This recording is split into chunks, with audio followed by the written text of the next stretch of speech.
Selamat sore, Ibu, Bapak, Saudara sekalian. Terima kasih saya ucapkan atas kehadirannya secara daring pada sore hari ini untuk mengikuti seminar hasil pengabdian kepada masyarakat dosen Fakultas Teknobiologi. Pengabdian masyarakat ini dapat terselenggara dengan bantuan pendanaan program penelitian kebijakan Merdeka Belajar, Kampus Merdeka, dan pengabdian masyarakat berbasis hasil penelitian dan purwarupa PTS Ditjen Dikti-Ristek. Kami juga mengucapkan selamat Natal bagi yang merayakan. Untuk membuka acara pada sore hari ini, baiklah kita awali dengan doa pembukaan yang akan dipimpin oleh Bapak Daru. Silahkan. Baik, terima kasih Ibu Tati Anas. Ya, di acara yang luar biasa hari ini kita akan mendengarkan aktivitas pengabdian dari para narasumber. Dan sebelum kita memulai seluruh rangkaian acara, mari kita tundukkan kepala sejenak untuk berdoa, dan tanpa mengurangi rasa hormat, saya akan memimpin doa secara Kristen. Ya, mari kita bersatu dalam doa. Selamat sore Bapak, mengucap syukur atas berkat dan karunia-Mu sehingga kami dapat berkumpul bersama melalui media online Zoom ini Bapak. Terima kasih Engkau telah memberikan berkat yang luar biasa kepada kami sehingga kami dapat menjadi saluran berkat dan dapat melakukan pengabdian, aktivitas pengabdian kepada masyarakat. Biarlah aktivitas tersebut dapat menjadi buah yang manis Bapak.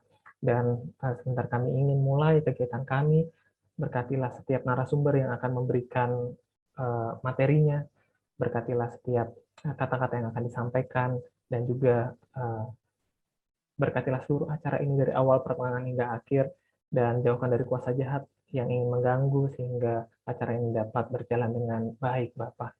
Inilah doa dan permohonan kami serahkan seluruh kegiatan ini ke dalam tangan-Mu, hanya dalam nama Yesus kami berdoa dan mengucap syukur. Haleluya, amin. Terima kasih Bu Tati, saya serahkan kembali ke Bu Tati. Terima kasih Pak Daru sebagai Ketua Panitia dan tentunya dibantu oleh mahasiswa yang akan membantu dalam penyelenggaraan acara sore hari ini. Adapun sore hari ini saya akan bacakan tata tertib. Tata tertib yaitu peserta dimohon untuk on-cam saat sesi foto bersama. Nah, peserta wajib mematikan fitur mikrofon selama acara berlangsung, kecuali jika diminta oleh panitia.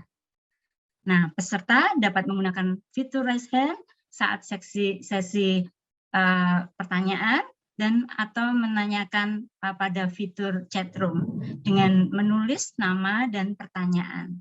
Nah, sebelum acara mulai, kita akan sesi foto yang akan dipimpin oleh Grady. Silahkan, Grady. Oke, terima kasih Bu Tati. Oke, buat untuk seluruh peserta, Bapak dan Ibu dosen, mungkin dan teman-teman semua yang udah join bisa di on cam, terus kita akan sesi foto bersama.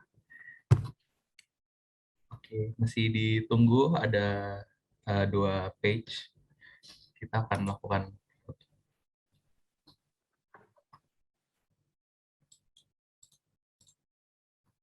Oke. Mungkin saya hitung dari page yang pertama, 1, 2, 3. Oke, ditunggu sebentar. Untuk page yang kedua, 1, 2, 3. Oke, sudah Bu, terima kasih. Terima kasih, Grady. Ya, baik. Dengan ini kita akan segera memulai acara inti, yaitu dengan dipimpin oleh moderator, yaitu Ibu Diana Lestari. Beliau menyelesaikan S1 pada ilmu gizi di IPB University pada tahun 2011. Nah, kemudian pada tahun 2012 beliau melanjutkan studi S2-nya dan selesai pada tahun 2015. Selanjutnya beliau berkarir di FTB. Beliau mengampu beberapa mata kuliah yaitu teknologi pangan, kimia pangan, evaluasi sensori, nutrisi olahraga, biokimia, dan personalized nutrisi. Selain sebagai mengampu mata kuliah, beliau juga meneliti dengan beberapa penelitian. Setiap tahunnya beliau juga meneliti. Tahun 2021 yaitu formulasi minuman peptida bioaktif berbasis susu kambing kaya antioksidan. Selain mengajar, kemudian meneliti, beliau juga aktif dalam pengabdian kepada masyarakat setiap tahunnya. Nah, supaya tidak berlama-lama, kita akan langsung menyerahkan waktunya kepada Ibu Diana Lestari. Silakan Ibu Diana Lestari. Ya, baik Bu Tati, terima kasih atas perkenalannya. Selanjutnya saya akan memandu jalannya seminar pada sore hari ini hingga selesai. Ya, untuk pada kali ini kita akan mendengarkan pemaparan materi pengabdian masyarakat dari 4 orang narasumber yang merupakan dosen-dosen dari Fakultas Teknobiologi. Langsung saja untuk narasumber pertama adalah Ibu Rianita Pramitasari, MSc.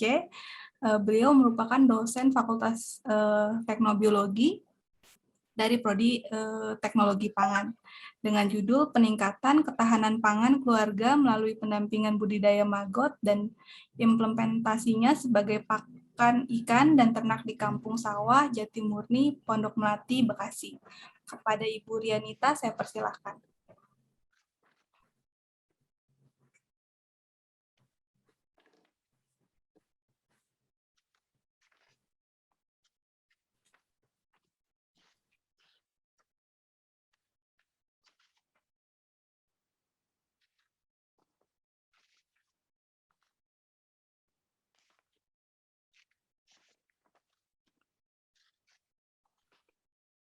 Terima kasih atas waktu yang diberikan.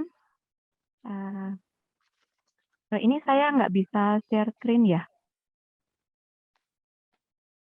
Apakah bisa diizinkan untuk share screen?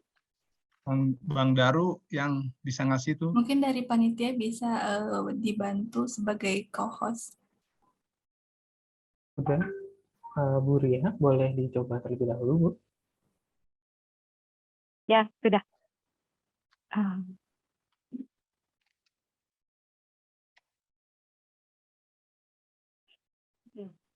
Sudah terlihat ya? Baik, terima kasih atas kesempatan yang diberikan. Pada kesempatan ini saya akan mempresentasikan hasil PKM dari tim pengabdian kami yang berjudul Peningkatan Ketahanan Pangan Keluarga melalui Pendampingan Budidaya Maggot dan Implementasinya sebagai Pakan Ikan dan Ternak di Kampung Sawah Jatimurni, Kecamatan Pondok Melati, Kota Bekasi. Tim pengabdi ini terdiri dari 3 dosen lintas prodi, saya, kemudian Pak Daru, lalu Pak Wibawa dari FT, kemudian 2 mahasiswa dari via Bikom. Selain itu kami juga bekerja sama dengan PPM Unika Atmajaya. Kampung Sawah Jatimurni merupakan salah satu kelurahan yang ada di Kecamatan Pondok Melati, Kota Bekasi. Di sana kondisi udaranya sejuk sehingga cocok untuk pengembangan usaha pertanian karena memang dulunya juga penduduk aslinya banyak yang bekerja sebagai petani, akan tetapi seiring dengan pesatnya pembangunan dan padatnya pemukiman, lahan untuk bertani makin sempit sehingga sampai saat ini hanya beberapa warga yang masih memanfaatkan sisa lahan di rumahnya untuk bercocok tanam, budidaya ikan, beternak ayam, dan mengelola sampah anorganik. Nah, warga-warga ini tergabung dalam suatu komunitas peduli lingkungan hidup yang mulai diinisiasi pada tahun 2018. Akan tetapi dalam melakukan aktivitasnya tadi, seperti bercocok tanam, kemudian memelihara ikan dan ternak ayam, ada beberapa permasalahan yang dihadapi. Yang pertama adalah kendala dalam pengadaan benih ikan dan pakan ayam karena alokasi dana yang terbatas. Kemudian pemahaman pengelolaan sampah organik rumah tangga juga masih rendah. Sampah-sampah tersebut dikelola oleh pihak ketiga sehingga hanya mengandalkan petugas yang mengambil sampah organik untuk kemudian diteruskan ke TPS. Tetapi karena sering terlambat diambil, maka yang terjadi adalah sampah tersebut menimbulkan bau dan kadang ada lalat yang berdatangan. Berdasarkan analisis situasi dan permasalahan tersebut, kami dari Unika Atmajaya terdiri dari dosen, mahasiswa, dan juga staf PPM Unika Atmajaya bersama dengan mitra yaitu Rumah Sahabat, kemudian Almagot, dan PT Biomax Sinergi Internasional. Pada bulan September sampai November 2021, kami sudah melakukan aktivitas pengabdian masyarakat yang menyasar anggota komunitas Kampung Sawah Bekasi.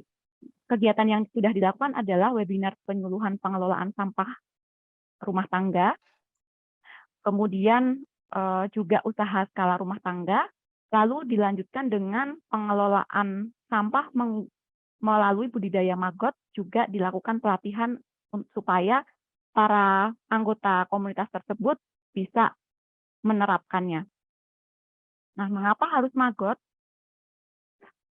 Karena diketahui bahwa maggot itu mampu mengurai sampah organik lebih cepat kalau dibandingkan dengan composting.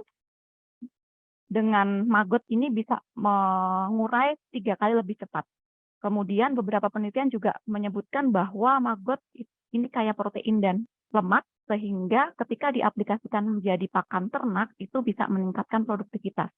Selain itu, salah satu anggota tim kami juga sudah melakukan aktivitas kegiatan pengabdian masyarakat serupa di Desa Sampora, yaitu dengan penyediaan pakan ikan untuk lele melalui budidaya maggot. Dan hasil pengamatannya diperoleh bahwa ikan lele yang diberi pakan maggot memiliki ukuran yang lebih besar dibandingkan dengan yang diberi pakan pelet. Dan selain itu juga ternyata dengan substitusi maggot menjadi pakan ikan, mampu menghemat pengeluaran pelet. Nah, karena dalam penelitian ini berbasis hasil penelitian, memang untuk hasil pengamatan ini belum dipublikasikan. Kemudian kalau saya sendiri beberapa tahun ini fokus ke pengelolaan limbah ya, sampah, tetapi baru dijadikan sebagai ingredient pangan. Tapi memang belum spesifik ke arah maggotnya.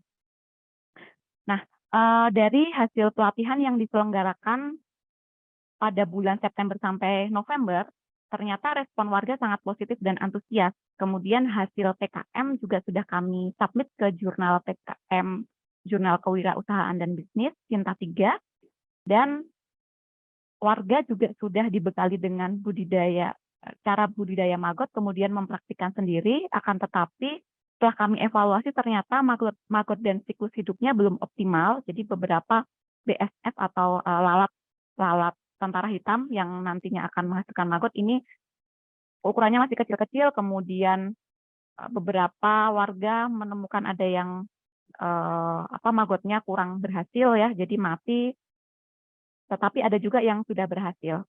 Kemudian sarana untuk budidaya maggot juga masih terbatas karena untuk bisa memproduksi maggot yang berkesinambungan setiap hari ini butuh alat yang tidak hanya satu. Kalau di sini sebelumnya kami membagikan yang namanya Mago Box ini. Jadi ini adalah alat untuk pembesaran maggot yang portable, kemudian mudah digunakan untuk skala kecil juga bisa. Kemudian yang ketiga adalah karena produksi maggotnya belum berkesinambungan, maka belum bisa digunakan sebagai substitusi pakan ikan dan ayam secara kontinu, walaupun para warga sudah menggunakannya ketika maggotnya dihasilkan untuk pakan ikan dan ayam. Nah, solusinya maka perlu diadakan pelatihan dan pendampingan untuk mengatasi permasalahan dalam budidaya maggot supaya dihasilkan maggot dalam kualitas dan kuantitas yang lebih baik. Kemudian sarana yang lebih memadai juga dibutuhkan, dan pendampingan untuk mengaplikasikan maggot sebagai pakan ikan dan ayam untuk memperkuat ketahanan pangan keluarga. Perlu diketahui bahwa ikan dan ayam yang mereka pelihara itu digunakan untuk konsumsi sehari-hari dalam rumah tangga mereka. Sehingga tujuan dari kegiatan PKM yang dilakukan dari Hibah Diktiristek ini adalah melakukan pelatihan dan pendampingan budidaya maggot agar warga Kampung Sawah dapat menghasilkan maggot dengan kuantitas dan kualitas yang lebih baik serta berkesinambungan. Yang kedua adalah memfasilitasi warga dengan sarana yang lebih memadai untuk budidaya maggot dan mengimplementasikannya sebagai pakan ikan dan ayam. Dalam melaksanakan pengabdian ini, yang pertama kami lakukan adalah persiapan meliputi koordinasi antar tim pengabdi, khalayak sasaran yaitu anggota komunitas peduli lingkungan hidup Kampung Sawah dan mitra yaitu Almaggot dan PT Biomax Sinergi Internasional yang berkontribusi dalam penyediaan Magobox dan juga sebagai narasumber dalam pelatihan dan pendampingan selain narasumber yang berasal dari Unika Atma Jaya. Kami lakukan ini minggu pertama bulan Desember. Kemudian untuk pelaksanaan yang sudah kami kerjakan adalah perbaikan sarana kolam ikan dan kandang ayam. Sebentar.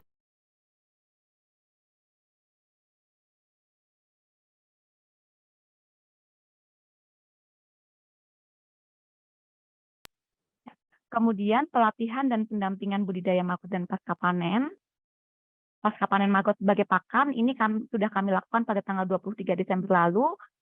Selain itu, pada pertemuan tersebut juga dilakukan perangkaian Magobox.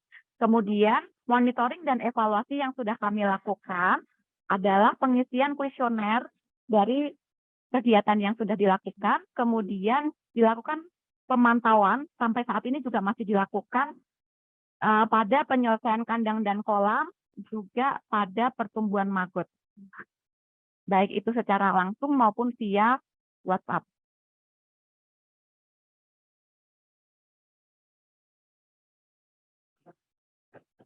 Nah, ini adalah hasil dari yang sudah dilakukan. Ini adalah perbaikan kandang ayam pada 2 warga yang memang kami tanya yang benar-benar ingin untuk melanjutkan secara serius kegiatan ini. Ini sudah berjalan. Kemudian untuk yang kolam ikannya baru akan dimulai besok pagi, sehingga belum ada fotonya. Lalu ini adalah kegiatan yang sudah dilakukan pada tanggal 23 Desember. Di sini selain pelatihan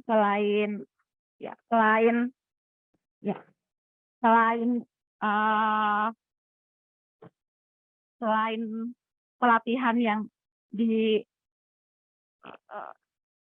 disampaikan oleh narasumber, kami juga mengevaluasi hasil budidaya maggot yang telah dilakukan dari pengabdian yang sebelumnya. Jadi di sini kami mengamati telur maggot yang dihasilkan.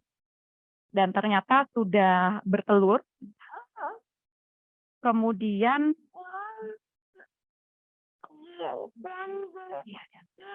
ini adalah aktivitas perangkaian Magobox. Dan ini adalah peletakan telur BSF untuk kemudian nanti dibudidayakan. Selain telur juga kami memberikan pupa tua, jadi supaya bisa diamati kalau setelah telur itu nanti pertumbuhannya seperti apa, lalu setelah pupa tua pertumbuhannya seperti apa.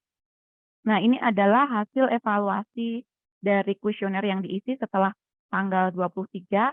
Di sini dapat dilihat bahwa baik untuk materi yang disampaikan, kemudian metode yang digunakan, menarik atau tidak, materi yang disampaikan dapat dipahami dengan baik atau tidak, kemudian penyampaiannya sudah baik atau belum, ini sebagian besar menilai bahwa sudah sangat setuju bahwa materi yang disampaikan sudah baik, kemudian metode dan fasilitas yang digunakan juga sudah memadai, dan narasumber yang menyampaikan juga sudah baik. Untuk yang biru ini untuk penilaian narasumber dari Unika Atma Jaya, dan yang orange ini untuk yang narasumber dari praktisi PT Biomax Sinergi Internasional. Nah, selain itu, kami juga mendapatkan dari hasil kuesioner bahwa peserta berharap kegiatan pelatihan dan pendampingan terus berlanjut, dan mereka juga berharap bahwa mereka dapat memelihara maggot dan dipraktikkan untuk pakan ikan dan ayam. Nah, untuk output yang dihasilkan masih dalam proses, karena di sini yang kami amati dari tanggal 23 sampai 25 kemarin, yang muncul adalah BSF-nya dari pupa tua. Jadi pupa tua itu berubah menjadi BSF, nanti BSF akan kawin lalu bertelur, telur akan menetas menjadi larva maggot dan larva maggot tumbuh menjadi maggot, dari maggot lalu nanti ke prepupa, kemudian ke pupa, pupa tua, lalu kembali ke BFF dan begitu seterusnya membentuk suatu siklus. Kemudian dari kegiatan ini juga kami sedang menulis draft artikel yang nantinya akan disubmit ke jurnal PKM, jurnal mitra. Lalu outcome-nya juga masih dalam proses, jadi manfaat dari hasil PKM ini merupakan adalah berupa keterampilan ya, keterampilan warga dalam melakukan budidaya maggot. Kemudian diharapkan nantinya akan berdampak juga pada ekonomi dan sosial. Ekonomi ini berarti nanti jika sudah diterapkan pada sebagai pakan ikan akan bisa mengurangi pendapatan mereka dalam membeli pakan. Lalu untuk sektor lainnya yaitu lingkungan ini tentu akan sangat berpengaruh pada pengelolaan sampah organik rumah tangga dan ketahanan pangan ini adalah dari hasil budidaya ikan dan ayam yang mereka lakukan walaupun sampai saat sekarang belum bisa kita amati apakah nanti ketika sudah diberi pakan maggot produktivitasnya meningkat atau seperti apa. Harapannya nanti bisa meningkat. Kesimpulannya, kegiatan pelatihan dan pendampingan telah berjalan dengan baik. Para peserta menilai bahwa kegiatan tersebut bermanfaat dan berharap dapat terus berlanjut. Akan tetapi kami juga masih terkendala waktu ya karena memang kegiatan hibah dikti ini waktunya sangat singkat sehingga kami belum bisa melihat hasilnya sampai akhir. Namun demikian kami masih akan terus melakukan pemantauan dan pendampingan secara terus-menerus dalam budidaya maggot sampai diterapkan sebagai substitusi pakan ikan dan ayam serta mengukur keberhasilan budidaya ikan dan ayam setelah diberi pakan maggot sampai nanti hasilnya dapat dinikmati untuk memenuhi kebutuhan pangan keluarga. Jadi tidak hanya berhenti sampai pelaporan kegiatan ini saja, tapi kami akan terus lanjutkan. Mungkin ini saja yang bisa saya sampaikan. Atas perhatiannya, saya ucapkan terima kasih. Waktu dan layar saya kembalikan kepada moderator. Baik, terima kasih Ibu Rianita atas pemaparannya sangat menarik ya, dan juga sangat berkaitan dengan bidang ilmu yang nantinya berujung di meningkatnya ketahanan pangan keluarga. Bagi Bapak Ibu atau teman-teman yang ingin bertanya, dipersilahkan untuk menggunakan fitur raise hand ataupun juga menulis pertanyaannya di dalam kolom komentar. Ya, di sini saya lihat belum ada pertanyaan, mungkin saya bisa mulai dulu untuk pertanyaannya. Ini sangat menarik, kira-kira untuk siklus hidupnya maggot sendiri itu berapa lama ya Ibu Ria, agar bisa sampai dimanfaatkan sebagai pakan untuk para warga? Kalau untuk satu siklus itu terdiri dari 44 hari, tetapi karena kami membagikan dua macam ya bibitnya gitu ya, dari telur ke dan juga pupa tua. Nah, dua-duanya ini tentu tidak akan sampai 44 hari, tetapi kami mau lihat apakah mereka benar-benar berhasil untuk membudidayakan, itu tentu harus dilihat dari siklusnya. Minimal 2 siklus lah gitu. Kalau satu siklus harus tetap dilihat lagi bagaimana kelanjutannya, seperti itu. Jadi memang dalam waktu yang singkat ini kami belum bisa melihat apakah sudah berhasil untuk yang dari hibah dikti ini. Tapi untuk yang sebelumnya kami sudah mendapatkan satu siklus dan ya seperti yang saya sampaikan tadi, ada yang berhasil, ada yang masih belum optimal, seperti itu. Ya, baik. Selanjutnya sudah ada yang melakukan raise hand dari Dr. Sugianto Ali. Saya persilahkan. Ya, terima kasih juga atas presentasinya Bu Ria. Saya hanya ingin menanyakan apakah kemudian bibit maggot yang dibagikan itu bisa didapatkan dalam keadaan steril? Karena kemudian waktu saya di Leiden itu maggot ini juga digunakan kepada pasien yang menderita gangren untuk membersihkan gangren. Dan sejauh yang saya ketahui, hasil penelitiannya sementara bahwa air liur dari maggot itu ternyata memiliki beberapa enzim protease, karena itu bisa menghancurkan jaringan gangren. Kemudian dia memakan jaringan gangrennya, dan yang menarik ternyata air liur tersebut juga memiliki aktivitas antibiotik. Dan kalau tidak salah diidentifikasi termasuk dalam golongan aminoglikosida. Jadi kalau misalnya memang Bu Ria punya sumber maggot yang bisa steril, mungkin kita bersama bisa coba merancang ke depan untuk menggunakan ini bagi terapi gangren. Terima kasih. Terima kasih atas pertanyaannya, Dr. Sugi. Wah, ini menarik sekali ternyata ya. Kalau kami dari bidang pangan menyerotinya baru ke arah protein, kemudian kandungan-kandungan gizi yang lain. Tapi ternyata ada kandungan-kandungan yang lain yang itu bisa berfungsi untuk perawatan gangren ya. Yang saya tahu untuk yang maggot itu nantinya baik kandungan gizi maupun mungkin termasuk lendirnya ya dok ya, itu sangat dipengaruhi oleh substrat pertumbuhannya. Jadi maggot itu kan nantinya akan makan, kalau dalam pengabdian ini akan makan sampah organik gitu ya dok ya. Nah nantinya apakah maggot yang dihasilkan akan tinggi proteinnya misalkan, atau dari sisi keamanan pangannya, karena beberapa studi juga sedang sepertinya mulai meneliti bagaimana kalau maggot ini nantinya diarahkan ke arah pangan seperti itu, apakah dari sisi keamanan pangannya terpenuhi. Nah ternyata ini sangat bergantung pada pakan yang diberikan, jadi dari sampah-sampah organik tersebut. Kalau sampahnya itu banyak kandungan logam beratnya, maggotnya ternyata juga mengandung logam berat yang tinggi. Tetapi kalau tidak, itu aman seperti itu.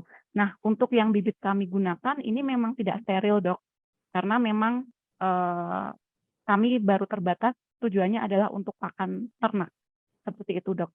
Nah, nanti mungkin bisa kita kembangkan bersama, diatur substrat dari telurnya yang steril, kemudian diatur substrat pertumbuhannya, pakan maggotnya, sehingga bisa menghasilkan maggot yang harapannya bisa aman ya untuk pangan atau bisa diterapkan dalam bidang kesehatan.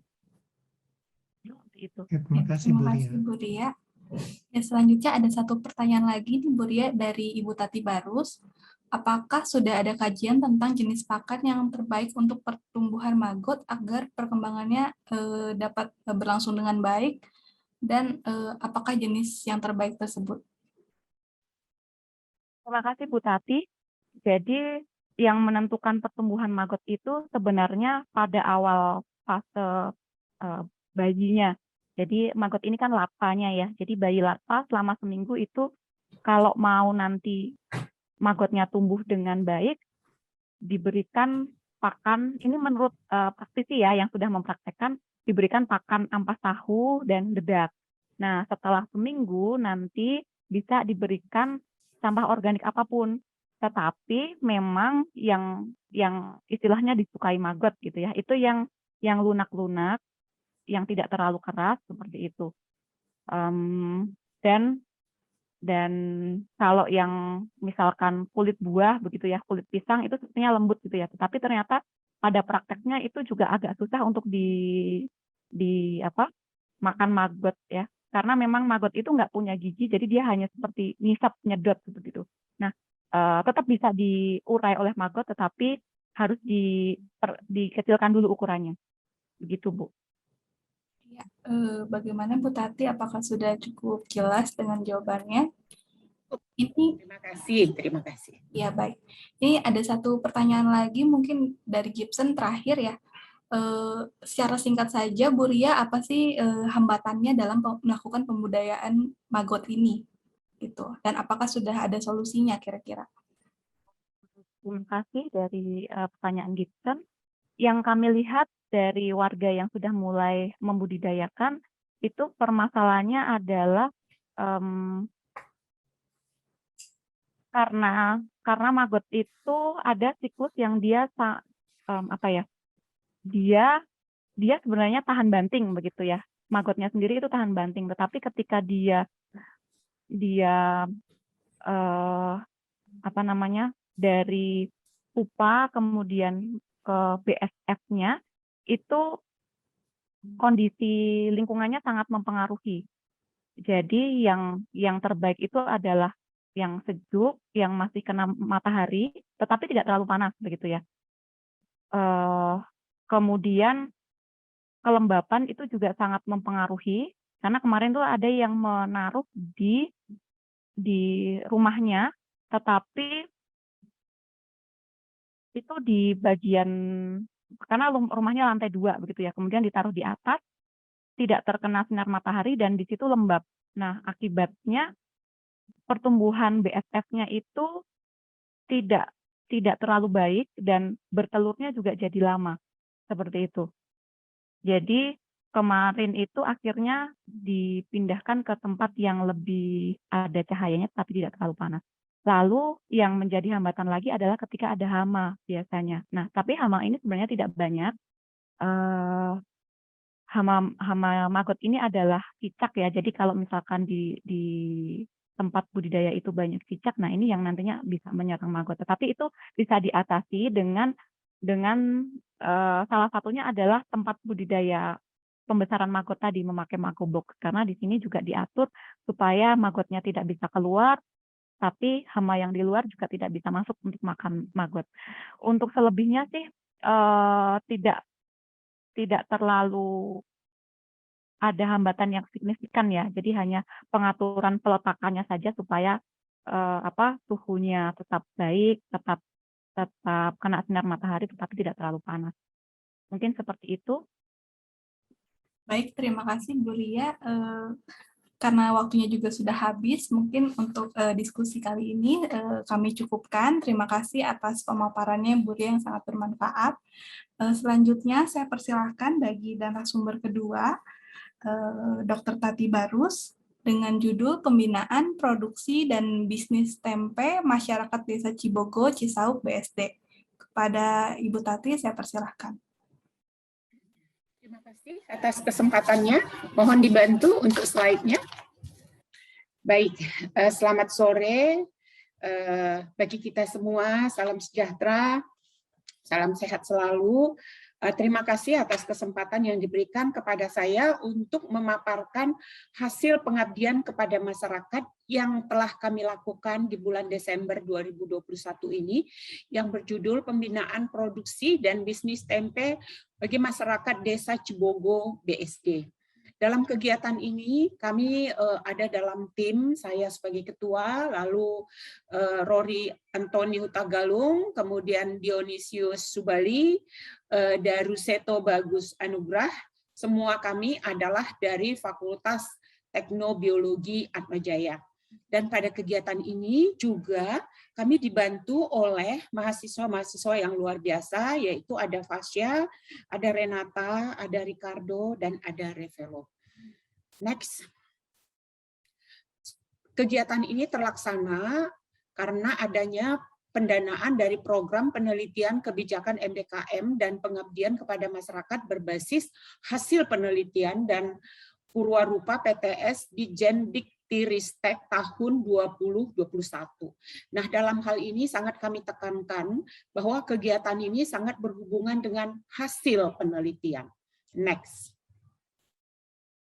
Nah, kami di Fakultas Teknobiologi itu secara fokus banyak mengkaji tentang tempe, khususnya saya sudah mengkaji tentang banyak hal, terutama dari mikrobiologi dari tempe sejak tahun 2008. Dan telah banyak publikasi yang telah kami publish.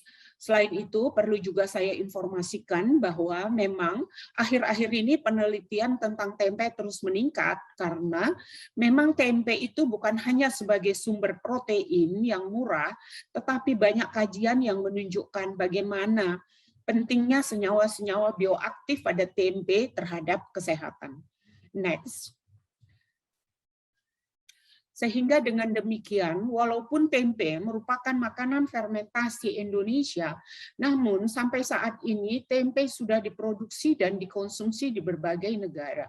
Sekedar informasi, contoh di Amerika hingga saat ini, dari informasi yang saya peroleh, di sana sudah berdiri puluhan pabrik tempe.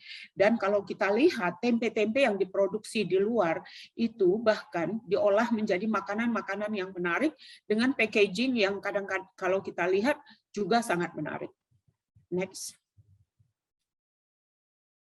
Dari kajian yang kami lakukan itu telah banyak publikasi yang kami hasilkan, terlebih lagi karena banyaknya fokus riset yang dilakukan oleh dosen, oleh kami dosen Fakultas Teknobiologi di Atmajaya, maka di bawah Fakultas Teknobiologi saat ini juga sudah berdiri Pusat Penelitian dan Pengembangan Tempe.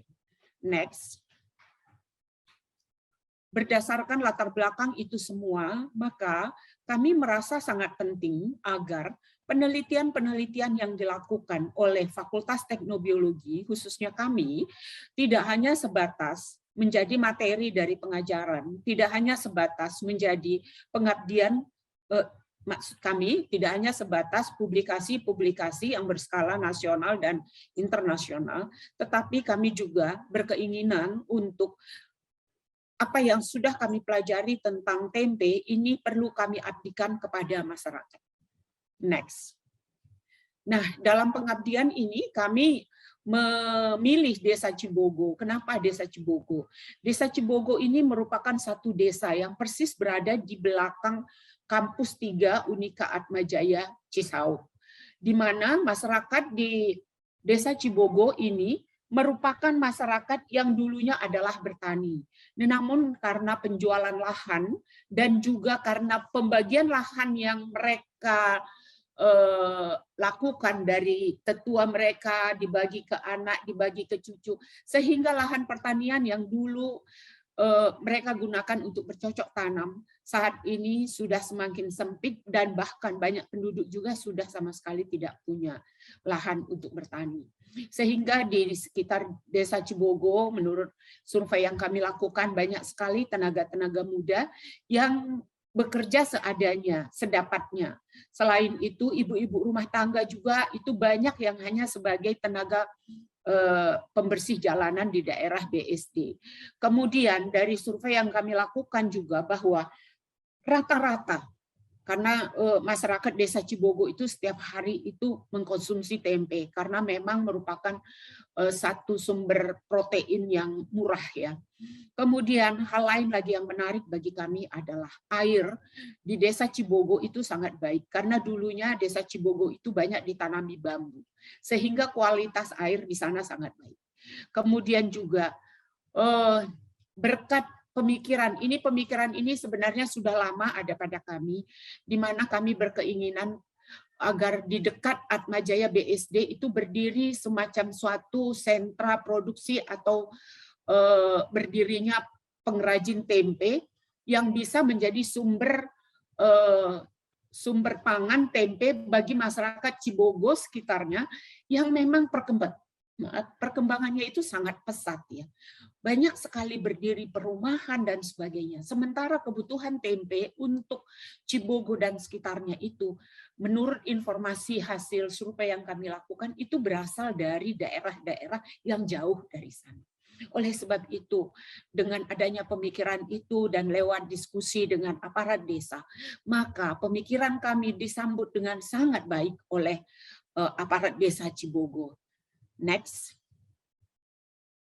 Sehingga dalam pelaksanaan ini, next, melalui diskusi dengan aparat desa, maka dilakukan sosialisasi, kemudian dilakukan pendaftaran bagi yang berminat untuk mengikuti ini, dan di sini kami sebagai panitia menyiapkan semua hal yang diperlukan untuk produksi tempe, termasuk salah satu proses pembuatan tempe yang sulit itu adalah dalam pengupasan kedelai. Nah, melalui pendanaan ini kami bisa membeli peralatan ini, kemudian alat-alat lain juga kami adakan dengan kualitas yang baik, yaitu dengan stainless, dengan harapan bahwa ke depannya nanti benar-benar tempe yang diproduksi di Desa Cibogo ini adalah tempe yang berkualitas. Next. Nah, dari kegiatan ini, output yang kami hasilkan adalah satu, kegiatan pelatihan pembuatan tempe bagi masyarakat Cibogo itu berhasil dengan baik. Masyarakat dengan sangat antusias mengikuti kegiatan, di mana jumlah peserta yang kami harapkan itu hanya sekitar 50 orang, ternyata akhirnya meningkat menjadi 81 orang. Ini juga karena ternyata tidak semua masyarakat Desa Cibogo itu memiliki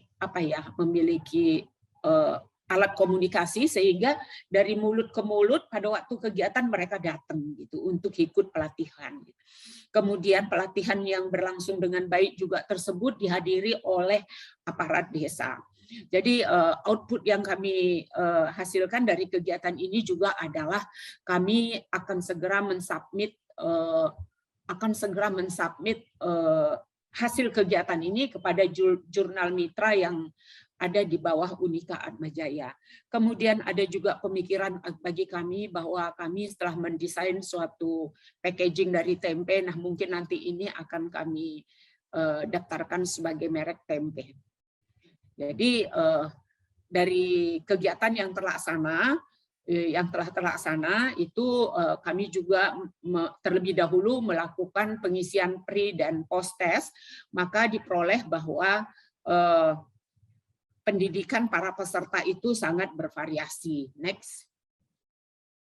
Nah, ini adalah para peserta yang sebelum kegiatan berlangsung mereka foto-foto terlebih dahulu di poster yang memang kita siapkan. Next. Ini adalah pengisian kuesioner yang dibantu oleh panitia sehingga kami bisa mendapatkan gambaran bagaimana informasi tentang tempe sebelum dan sesudah pelatihan. Maksud kami bagaimana pemahaman mereka tentang mengkonsumsi tempe dan juga bagaimana kira-kira penyerapan informasi yang kami sampaikan apakah mudah dimengerti atau bermanfaat dan lain sebagainya. Next. Nah, melalui aparat desa mengkomunikasikan kepada saya, tolong ditekankan sekali adanya pelatihan khusus bagi para pemuda. Para pemuda ini yang minimal SMA dan yang sudah SMA tetapi belum mendapatkan pekerjaan atau tidak bekerja. Jadi aparat desa ini yang sebelah kiri dan sebelah kanan menekankan sekali tolong mereka dilatih sehingga benar-benar dapat menghasilkan tempe dengan kualitas yang baik. Next. Nah, ini adalah proses pembuatan tempe. Dalam kegiatan ini kami juga karena Desa Cibogo itu adalah suatu desa yang banyak sekali bambu, kami khusus mendesain adanya rak bambu yang dibuat sendiri pada kegiatan ini. Harapannya agar para produser yang memang berminat nanti menggeluti tempe, pembuatan tempe dan bisnis tempe, mereka bisa membuat alat inkubasi dari bambu. Next. Next. Nah, ini adalah para remaja, para anak muda yang benar-benar dilatih, juga ibu-ibu yang lain, mulai dari awal hingga akhir sampai evaluasi. Dan juga pada kegiatan ini kami melakukan semacam uji, masyarakat disuruh untuk menggoreng tempe yang diproduksi dari kegiatan ini, lalu kita beli beberapa bungkus tempe dari luar, lalu para peserta pelatihan kita suguhi dengan membandingkan kualitas tempe yang diproduksi. Jadi secara keseluruhan mereka mengatakan bahwa tempe Cibogo itu jauh lebih enak. Ya, Sehingga ini kabar gembira sebenarnya yang baik untuk tercapainya keinginan untuk berdirinya pabrik-pabrik tempe di Cibogo. Next. Ini Bapak ini adalah salah satu petinggi di desa yang mengepalai BUMDes, ya, Badan Usaha Desa.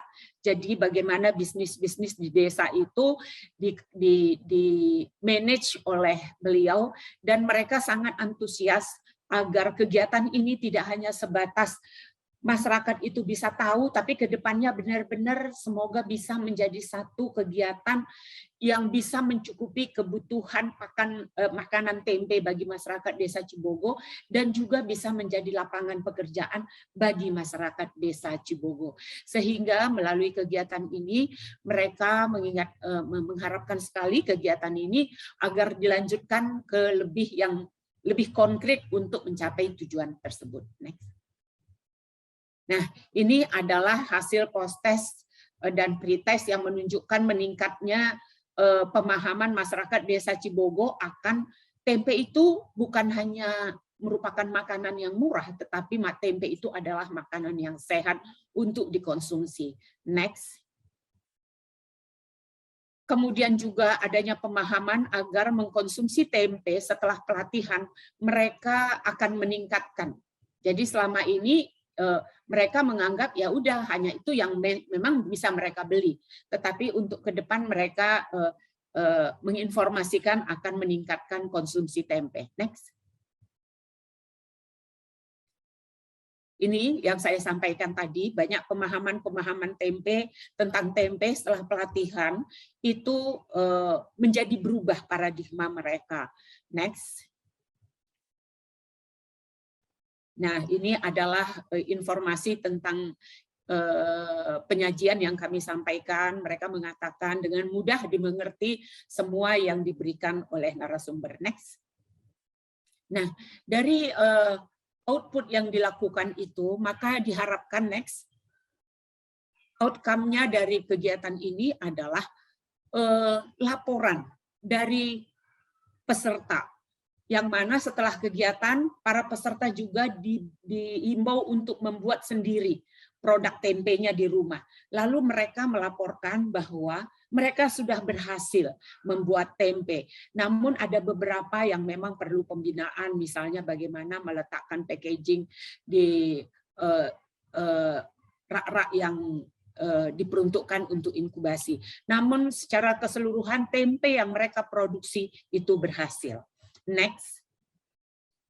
Nah, outcome-nya juga para anak muda, ini anak muda yang dilatih sengaja agar dilakukan tempe yang mereka buat itu tidak dibawa ke rumah, tetapi dilakukan difermentasi di tempat kegiatan.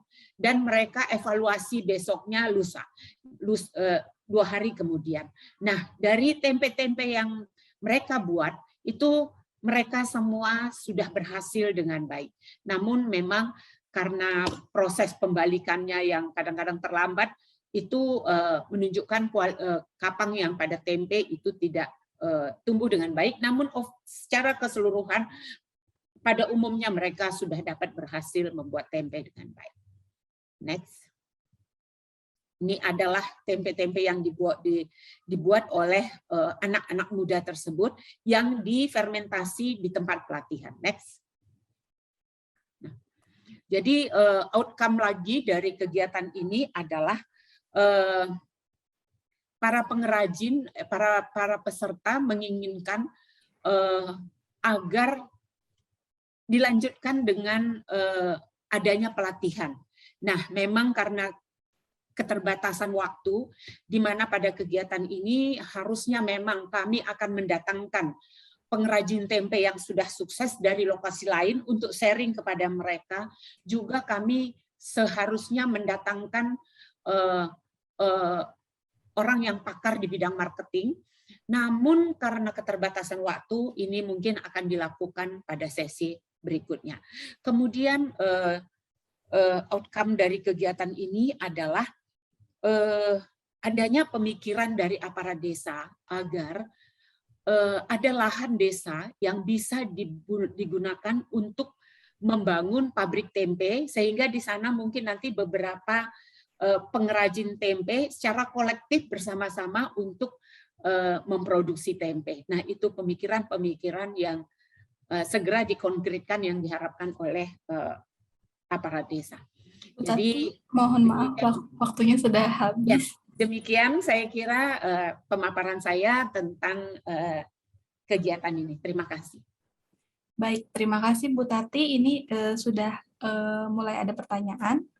Ya, saya akan bacakan pertanyaan dari Bapak Irfan. Apakah ada tindak lanjut dari pelatihan pembuatan tempe ini di mana setelah peserta berhasil akan ada analisis lebih lanjut, misalnya analisis kuantitatif berapa peserta yang berhasil menjadi UKM seperti itu, Bu? Terima kasih. Jadi dalam hal ini seperti yang saya sampaikan tadi Pak Irfan, ini merupakan awal dari kegiatan sehingga untuk kedepannya masih terus akan dilanjutkan, termasuk 2 tadi, yaitu adanya pelatihan untuk marketing. Selain itu juga tentunya nanti bekerja sama dengan aparat desa, maka kita akan membantu masyarakat memang yang punya keinginan untuk bisa terjun di bidang bisnis. Selain itu, saya dapat informasi dari aparat desa juga, tapi kedepannya saya belum tahu bagaimana. Di Cibogo itu ada salah satu anggota dewan melalui aparat desa, mereka ingin bertemu dengan kita dari Fakultas Teknobiologi.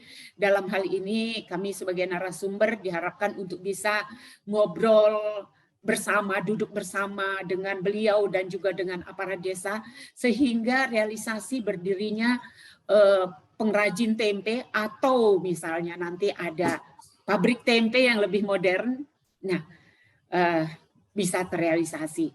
Namun bagaimana konkretnya saya belum tahu karena memang belum terlaksana pertemuan tersebut.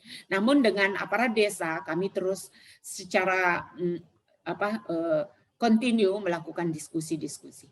Saya kira itu jawabannya. Baik, terima kasih Bu Tati. Mungkin sudah cukup jelas ya Pak Irfan. Selanjutnya ada pertanyaan dari Dr. Sugianto Ali. Terima kasih Bu Tati untuk pemaparannya. Apakah ada rencana untuk membuat produk starter untuk tempe seperti Fermipan yang biasanya untuk ragi roti? Hal ini akan memudahkan dalam proses pembuatan tempe. Terima kasih Pak Sugi. Kalau untuk pembuatan tempe itu sudah banyak Pak starter yang ada.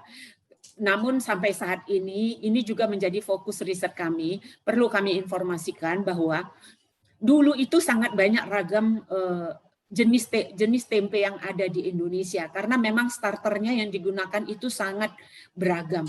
Namun karena ingin praktis dan sebagainya, starter itu sudah dibuat Pak Sugi seperti Fermipan begitu. Sehingga para pengrajin tempe yang dulunya membuat secara tradisional starternya, sehingga itu diturunkan secara turun-temurun, sekarang rata-rata pengrajin di seluruh Indonesia itu sudah menggunakan starter yang komersial tersebut. Sehingga keragaman, diversity tentang kapang tempe yang dulu banyak, sekarang bahkan sudah hampir homogen semua. Nah, ini juga menjadi kajian kami, sehingga beberapa tahun lalu melalui pendanaan yang kami peroleh, kami mengkolek beberapa starter yang masih tradisional di daerah sentra tempe seperti di Jawa Tengah, dan kami FTB sudah punya koleksi tentang Rhizopus dari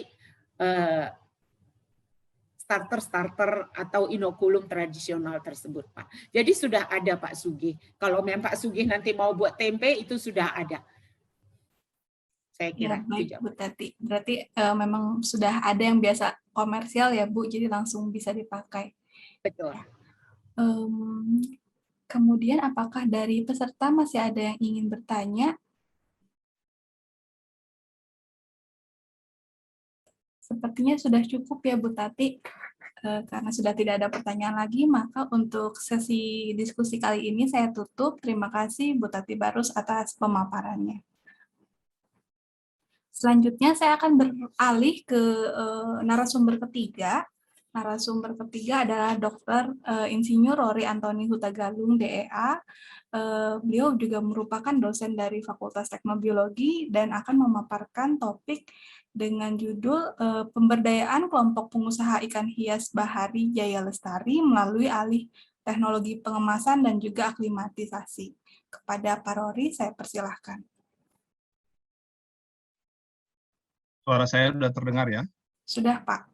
Baik, terima kasih Ibu Moderator, juga terima kasih kepada Bapak dan Ibu dosen, khususnya koordinator penelitian dan juga dari LPPM, juga adik-adik mahasiswa sekalian. Izinkan saya untuk mempresentasikan hasil dari pengabdian kepada masyarakat kami yang berjudul Pemberdayaan Kelompok Pengusaha Ikan Hias Bahari Jaya Lestari melalui alih teknologi pengemasan dan aklimatisasi. Seperti kita ketahui bahwa kegiatan ini didanai oleh pengabdian kepada masyarakat berbasis hasil penelitian, bantuan pendanaan program penelitian kebijakan MBKM, pengabdian kepada masyarakat yang diselenggarakan oleh Ditjen Diktiristek tahun anggaran 2021. Ini selesai, udah kelihatan ya. Oke. Tim pelaksananya adalah saya sendiri, Rory Antoni Hutagalung, ada Ibu Meda Canti yang juga hadir pada kesempatan ini, juga Ibu Tati Barus yang barusan presentasi, dan juga dibantu oleh mahasiswa Lucia Tindown. Ya, yang melatar belakangi pengabdian kepada masyarakat kami adalah kenyataan bahwa Indonesia itu merupakan negara kepulauan terbesar dengan panjang pulau 80.000 km lebih, dan tidak mengherankan bahwa dari segi sumber daya, khususnya ikan, Indonesia adalah yang terbesar, boleh dikatakan 25% yang ada di dunia ada di Indonesia. Namun kenyataan menunjukkan, sebentar, saya kesulitan pindahin slide.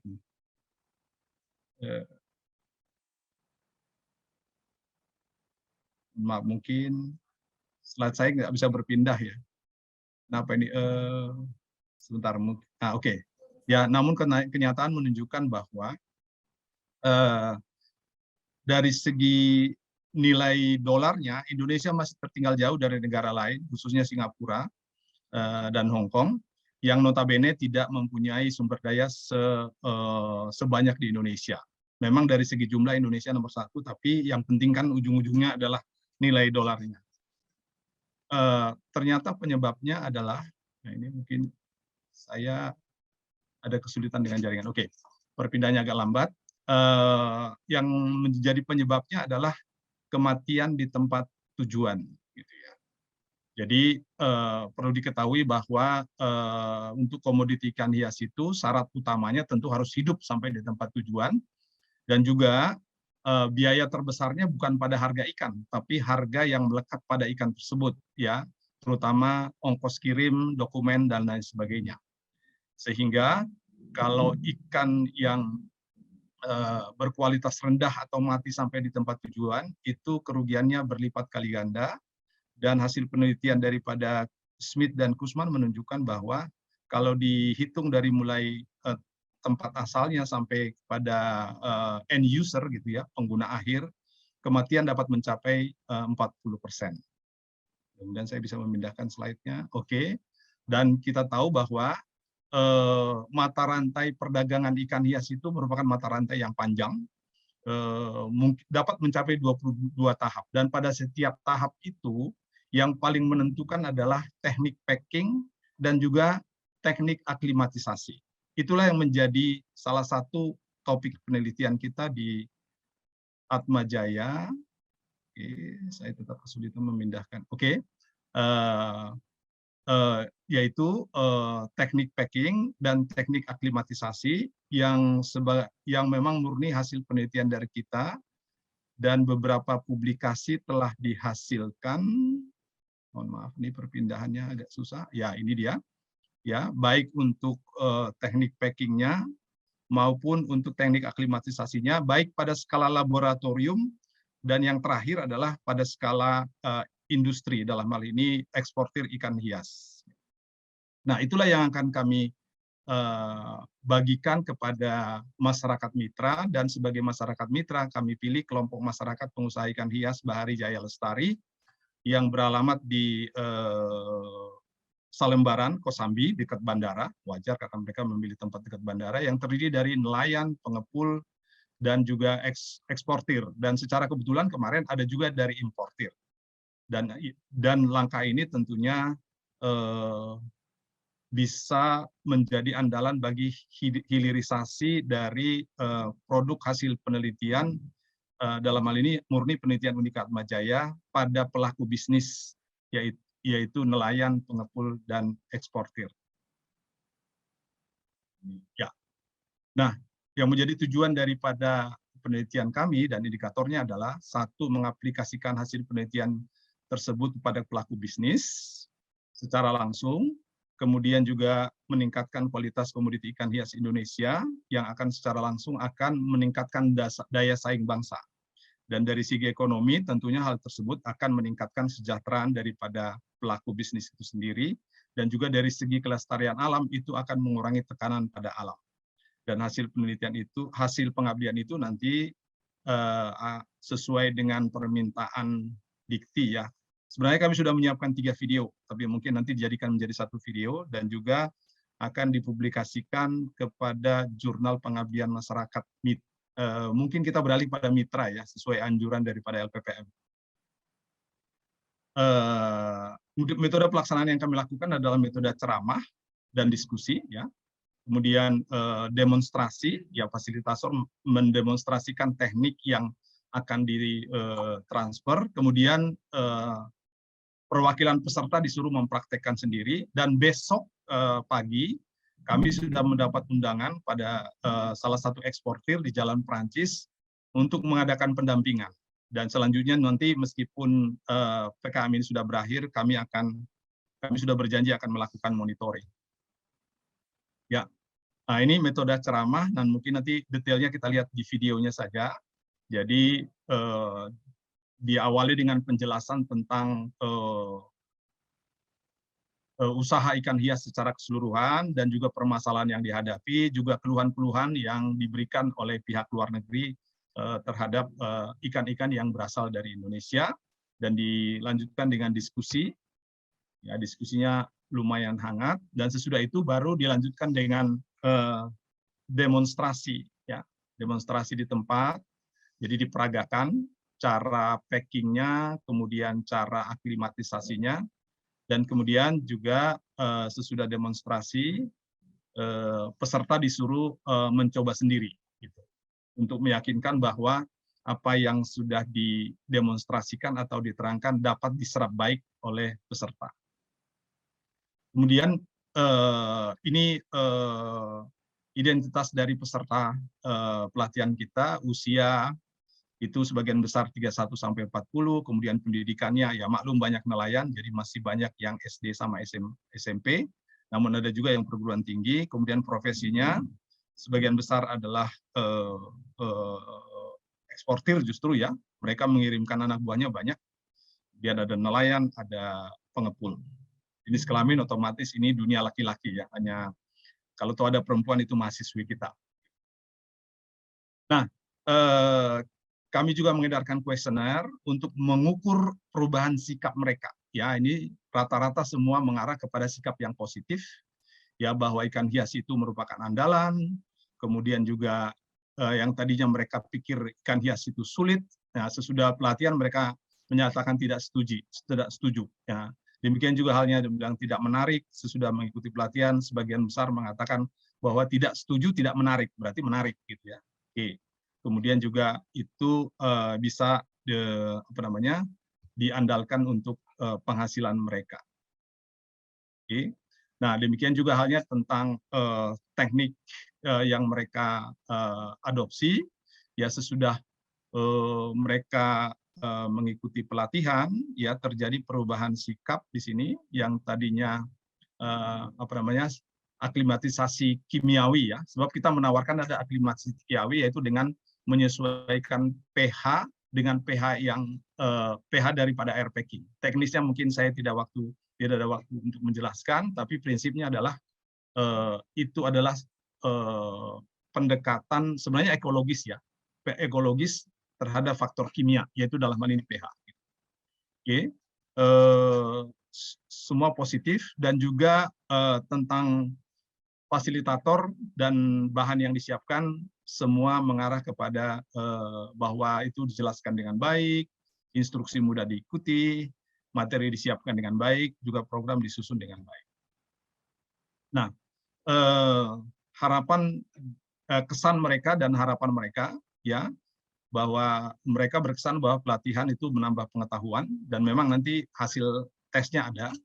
Kemudian juga itu pelatihan itu bisa meningkatkan keuntungan mereka.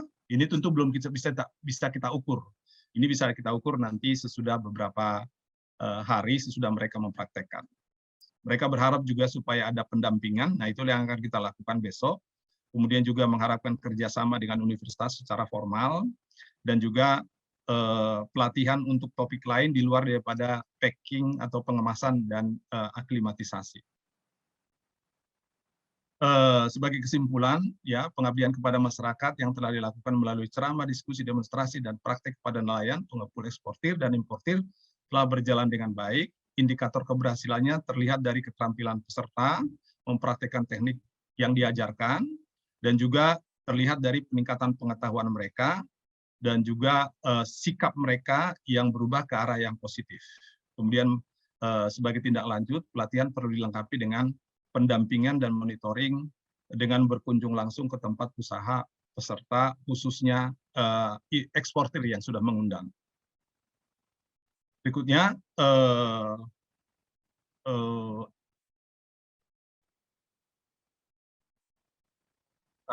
output. Ya, ini saya susah pindah. Oh ya, ini dia. Oke, jadi ini sebenarnya video yang sudah kami siapkan. Namun untuk sisa waktu yang ada, mungkin saya putarkan beberapa saja. Saya pindah share. Oke, yes. Oke. Oh, ini berarti ada yang mengendalikan dari tempat lain ya? Pantas. Ya, itu yang mengganggu saya tadi itu, yang memindah slide itu tolong jangan diganggu sebenarnya ya tadi. Jadi saya agak terganggu untuk memindah-mindahkan karena ada kontrol dari tempat lain ternyata. Ya, tapi sudah nggak apa-apa. Ya, jadi saya untuk sisa waktu 3 menit ini izinkan saya untuk memutarkan mungkin video resume saja ya. Ini dia.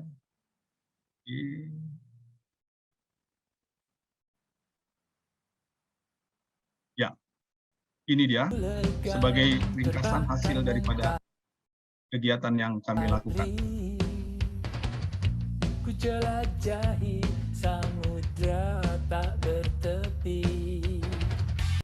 namun aku tak merasa. Ya, ini metode ceramah di tempat, kemudian dipraktekkan di pengukuran kualitas airnya, kemudian teknik pelaksanaan aklimatisasinya,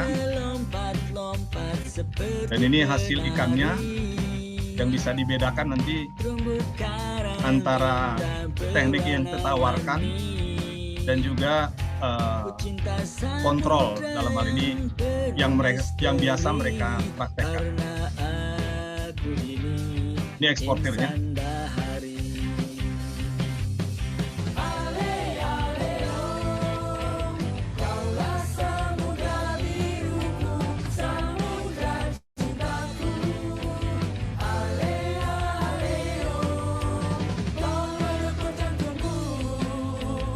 Ya, ini khusus untuk video ini adalah contoh daripada ikan yang membenamkan diri di pasir ya.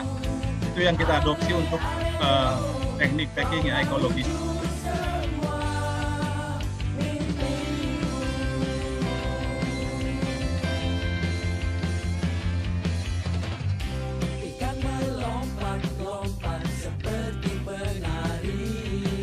Baik, mungkin saya percepat karena waktu. Nah, ini proses peningkatan O2 dan pH sesudah proses aklimatisasi.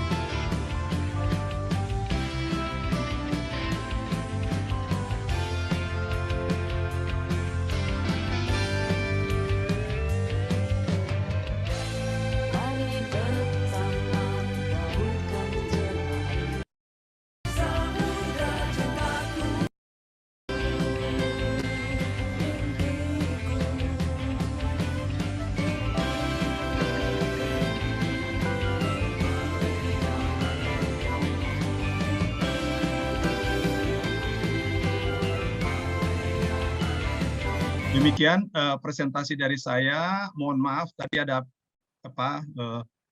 gangguan teknis sehingga saya tidak dengan mudah memindahkan slide saya. Saya kembalikan kepada Ibu Moderator dengan waktu yang tepat. Ya, tepat sekali Pak Rory. Baik, terima kasih Pak Rory. Tadi sangat menarik ya Pak. Saya juga tadinya berpikir budidaya ikan hias itu sulit gitu ya Pak. Ternyata ada ilmunya sendiri. Nah, Bapak Ibu mungkin yang ingin bertanya bisa langsung raise hand ataupun juga menyampaikan di kolom komentar. Ini kebetulan belum ada Pak yang bertanya. Mungkin saya ada pertanyaan. Tadi kan Pak Rory sempat sampaikan di awal bahwa yang jadi kendala kan kematian ikannya tinggi ya Pak. Nah, kira-kira dari apa sih Pak yang bisa menyebabkan tingginya tingkat kematian ikan itu sendiri Pak? Ya, jadi seperti saya jelaskan tadi dan juga yang menjadi andalan daripada kegiatan PKM kami, penyebabnya itu adalah dua faktor yang paling menentukan, yaitu teknik packing. Jadi bagaimana kita mengemas ikan itu sebelum dikirim, dan juga yang penting juga adalah bagaimana cara mengadaptasi atau namanya aklimatisasi ikan yang baru datang itu kepada sistem yang baru gitu ya. Sebagai prinsip gini. Jadi kalau ikan itu dikemas, itu perlahan-lahan pH-nya akan turun. pH-nya akan turun dari 8,5 menjadi 6,5. Jadi ada dua derajat turunnya gitu. Nah, itu baik bagi ikan karena waktu pH itu rendah, yang terbentuk itu senyawa N itu mengarah kepada NH4 yang ionized gitu ya, yang terikat gitu. Nah, yang bahaya adalah kalau pH-nya tinggi, yang terbentuk adalah senyawa NH3 gas non ionized gitu ya, yang bisa menyebabkan hiperplasia gitu ya, yang afinitasnya jauh lebih tinggi daripada oksigen, sehingga ketika hemoglobin itu datang ke insang, itu yang terikat adalah NH3 itu yang menyebabkan hiperplasia, itu bisa ikannya kejang-kejang. Ada fotonya sebenarnya, cuma nggak sempat kita sebutkan. Nah, yang jadi masalah adalah ketika ikan sampai di tempat itu airnya terpolusi, pH-nya rendah, itu masih oke gitu. Tapi kan tidak selamanya bisa dibiarkan di air polusi itu. Nah, oleh karena itu teknik yang ditawarkan adalah supaya menyediakan air bersih. Nah, kalau air laut bersih itu biasanya pH-nya di atas 8. Jadi tekniknya sederhana. Jadi air lautnya bersih, tapi pH-nya diturunkan sesuai dengan pH daripada air kemasan. Biasanya 6,5, 6,8. Nah, kemudian cara menurunkannya bagaimana? Yang paling aman adalah pakai CO2. Ya, makanya tadi ada tabung CO2. Jadi CO2 dialirkan, ya airnya bersih, tapi pH-nya rendah. Sehingga nanti ketika pH-nya itu sama, 6,5 dan 6,5, ikannya tinggal dilempar aja ke dalam hidup. Ya, gitu. Nah, itu sudah kita praktekkan dan dibandingkan dengan yang metode drip line ya, yang sudah ada patennya drip line, itu hasilnya beda. Gitu. Jadi gitu. Jadi dua itu faktor yang paling menentukan. Justru itu yang kita tawarkan adalah teknik packing dan aklimatisasi. Untuk teknik packing itu antara lain yang unik adalah supaya menyediakan biotop dari jenis-jenis ikan tertentu. Ya tadi ada gambar ikan keling ya yang membenamkan diri totally ke dalam pasir. Nah itu jadi waktu pengiriman kita siapkan pasir supaya si ikan itu kalau mau tidur dia masuk ke dalam pasir. Ya lama perjalanan itu biasanya 50 jam ya ke Eropa atau ke Amerika, Brazil bahkan itu 3 hari gitu. Sehingga ibarat orang naik pesawat, kalau dia tidur gitu ya selama perjalanan sampai di tempat ya segar bugar gitu. Nah, kemudian ada ikan lain juga, ada yang butuh lobang, ada yang butuh dia ikan trigger misalnya dia selalu menggigit-gigit benda gitu. Nah, kita siapkan potongan plastik supaya dia yang digigit sama perjalanan. Jadi ibarat anak kecil perjalanan kita siapkan mainannya supaya dia asik bermain, supaya dia segar gitu. Prinsipnya gitu, Bu Moderator. Oke, baik Pak Rory. Jadi disesuaikan dengan sifat ikannya juga ya Pak dan kondisi. Nah, ini ada pertanyaan Pak dari Pak Irfan. Sangat menarik Pak Rory, apakah ada perlakuan yang berbeda terkait transportasi dan pengemasan antara ikan hias laut dan ikan hias air tawar? Baik Pak Irfan, terima kasih. Betul ya. Jadi beda sekali sih Pak, gitu ya. Terutama yang jelas itu bedanya di salinitas, gitu ya. Jadi kalau ikan air tawar itu kan 0 sampai 5 ya salinitasnya. Kalau ikan air laut itu 28 paling tidak sampai 32 gitu ya. Itu satu. Yang kedua dari segi pH juga beda ya. Kalau air tawar itu di sekitar netral 7. Nah, kalau air laut justru kita usahakan setinggi mungkin. Biasanya kita naikkan pH-nya sampai 8,5, Pak, gitu. Karena dengan harapan supaya nanti penurunan itu tidak melewati 6 gitu. Kalau di bawah 6 dia biasanya dia lemes dia gitu. Jadi diharapkan itu 6,5, 6,8 gitulah. Jadi prinsipnya beda. Jadi kalau ikan air laut itu kita usahakan supaya pH-nya dinaikkan sampai 8,5 lah ya maksimal gitu. Kalau air tawar dinaikkan 8,5 justru mati gitu. Nah, jadi tentu berbeda untuk sesuai dengan sifat-sifat ekologisnya gitu. Terutama ya salinitas, pH. Kalau suhu umumnya sama ya. Suhu itu diusahakan yang bagus itu adalah di sekitar 20-22 gitu ya. Kalau lebih rendah juga itu bahaya, kalau lebih tinggi juga nanti itu juga tidak bagus. Jadi sekitar 22 gitu. Tentunya ada juga apa namanya karbonat hardness juga beda ya, pH itu atau kesadahan juga beda. Jadi beda sekali memang Pak Irfan, memang sama-sama ikan gitu, cuman perlakuannya tentu berbeda. Pengemasannya beda Pak ya, pengemasan plastik atau apa gitu? Kalau pengemasannya umumnya kalau ikan air tawar itu lebih mudah Pak, karena dia kecuali ikan-ikan siklit itu dia ini mereka bonek gitu senang berkumpul gitu. Kalau ikan laut itu biasanya soliter Pak gitu. Jadi makingnya lebih parah satu-satu gitu. Kalau saya ngirim ikan tawar itu satu plastik gede itu ratusan tuh bisa disatukan, ikan boccia neon segala macam itu. Tapi ikan laut tuh umumnya itu individual. Gitu. Terima kasih Pak. Sama-sama Pak. Ya, baik. Terima kasih Pak Rory. Karena waktunya juga sudah habis, maka Baik. untuk diskusi kali ini bisa kita akhiri. Saya sampaikan ucapan terima kasih sekali lagi kepada Pak Rory atas materinya. Selanjutnya saya akan beralih ke pemateri terakhir.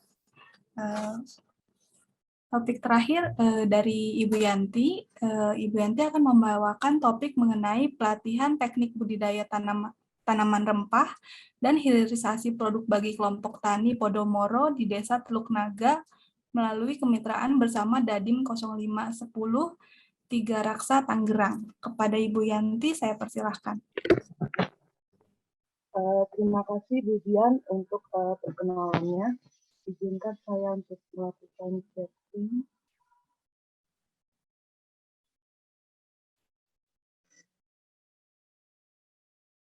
Apakah PPT-nya sudah kelihatan?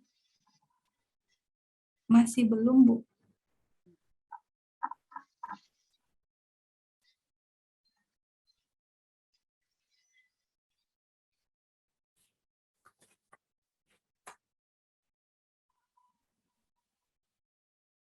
Apakah sudah terlihat?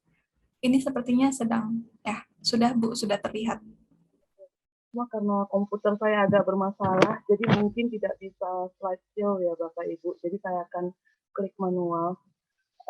Baiklah, saya akan mulai. Jadi hibah yang kami terima ini topiknya tentang program pelatihan teknologi budidaya rempah dan hilirisasinya bagi kelompok tani Podomoro, Desa Teluk Naga, melalui kemitraan bersama Dandim 0510 Tiga Raksa Tangerang. Adapun tim peneliti ini, tim dosennya terdiri dari saya sendiri, Pak Ronald Sukwadi dari Fakultas Teknik, Dr. Sugianto Ali dari Fakultas Kedokteran dan Ilmu Kesehatan, dan juga rekan-rekan peneliti riset rempah seperti Ibu Cecilia Eka Putri, teman-teman mahasiswa, Livia Valeri, Jonathan Kusuma, dan Dian Matthew. Kenapa melibatkan mahasiswa? Karena memang topik ini asal-muasalnya adalah sinergisme dan para penelitian dan pengabdian masyarakat. Latar belakangnya singkat saja, jadi riset rempah ini diawali sejak STB mendirikan Pusat Riset Rempah Nusantara di tahun 2019, dan pada tahun 2021 ketika kurikulum MDKM dicanangkan oleh Mendikbud, maka kita dari mata kuliah Beauty, Food, and Cosmeceutical juga terpilih sebagai salah satu mata kuliah yang terlibat dalam program mahasiswa merdeka kurikulum MDKM ini. Jadi mata kuliah dari Prodi Teknologi Pangan. Selanjutnya Selanjutnya di pertengahan 2021, tepatnya bulan Mei, Fakultas Teknologi menjajaki kerjasama di bawah payung MOU bersama Kodim 0510 Tiga Raksa Tangerang. Dan inisiasi dari riset ini sudah kita mulai juga melalui kerjasama riset untuk pembibitan, untuk menghasilkan bibit rempah jahe, yaitu rempah jahe merah dan jahe hitam yang dikembangkan dengan teknik kultur jaringan tumbuhan. Kemudian riset ini dibimbing oleh Ibu Lucia bersama saya. Oleh karena itu, kerjasama ini dijajaki lebih lanjut melalui tiga diksi riset ini. Ini yang mendasari sinergisme penelitian dari tim kami terhadap usulan proposal pengisian masyarakat. Jadi memang kita sudah lama bekerja dengan ekstrak tanaman rempah dan herbal, terutama sebelumnya itu dari temu-temuan seperti temu lawak, temu kunci, dari rempah seperti cengkeh, dan juga dari bunga kembang pelang. Dan ini beberapa publikasi yang kami hasilkan termasuk di bawah bendera STB dan pusat-pusat rempah Nusantara. Oleh karena itu, tujuan umum dari kegiatan pengabdian masyarakat ini melakukan pengabdian tentang pelatihan produksi personal care dan kosmetika, dan juga pembelajaran tentang teknologi budidaya tanaman rempah. Untuk efek sampingnya, tentu kita berharap dapat membantu peningkatan kinerja itu di Universitas Atmajaya dan juga kinerja publikasi, terutama artikel jurnal pengabdian masyarakat. Ini aktivitas yang kami usulkan di dalam proposal. Minggu pertama itu untuk sosialisasi, penentuan tim peneliti dan topik risetnya, topik pengabdiannya.